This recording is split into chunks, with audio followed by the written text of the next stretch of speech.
Hi everybody, welcome back to the farm. Today I'm standing in front of our pumpkin patch. It's about 1/4 of an acre pumpkin patch out here and it's just looking so sad and pitiful. We have poured our heart and soul into this pumpkin patch and I honestly thought that our biggest issue was going to be deer. But as you know, squash bugs and vine borers love anything in the cucumberid, this word family, and we started getting that under control, both organically and inorganically, because let's face it, I'm not feeding the bugs, I'm trying to feed us. But now we're dealing with downy mildew. So I'm gonna give you a little tour and talk about how we got this whole patch started. And although some of it looks great, and we have seen a lot of pumpkins get started growing, they are mysteriously disappearing. Now, in the very beginning, when the new tendrils were coming out and we started to see the little buds of pumpkins, we noticed that they were gone in the morning. So we knew it was deer. We saw tracks everywhere, and our neighbors told us this is a deer highway right here. Our apple orchard is right there, 5 trees. And then our other crops are right here. So we have created this like food highway for them. So we actually found that spraying invisible fence every night has been great, and the deer have not been here. But I can't find the pumpkins that I've been watching grow. Like, one of them was getting really big. So this is a cry for help. So we first got this pumpkin patch started with the help of our neighbor who has a tractor, and he disked it up and then he tilled it all up. We had to get rid of a lot of herbaceous growth that was over here, grass and weeds and stuff. And once that had all died over, we started planting out our rows. We got the irrigation all set up, and we started to watch them grow. I mean, there was only maybe 2 or 3 spots where the seed did not germinate at all. So fantastic germination rate over here. We have been fertilizing weekly, so they're growing really well. They're really beautiful. We've dealt with failure. I mean, I've been growing for years and I've always dealt with crop failure. But I have my heart set on this so much because we're really involved with our youth group at church, and I really wanted to have a fall festival out here, and we planned enough pumpkins where the middle schoolers, the size of middle schoolers that we have, each of them should be able to come and pick one pumpkin and go home. Everybody gets a pumpkin, do the whole cornhole thing, apple cider, trailer ride, all the fun things.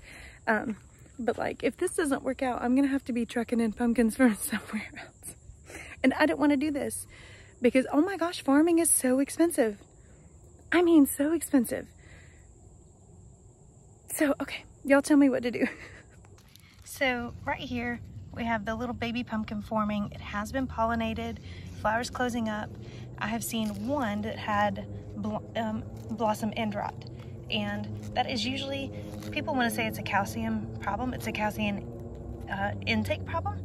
And so what you need to do is just water more regularly. So we have a timer on, we're taking care of that. But there were dozens of these everywhere, and now they're missing. So like, what's up? Why? Where did they go? Are they walking off? Okay, well, this is promising. Here's a good size one. We're still several months away from Halloween.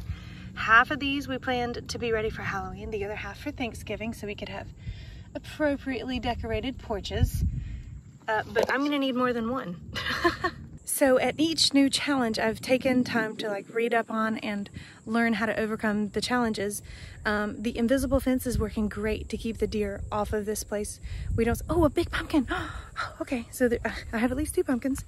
Let me walk over here so you can see it.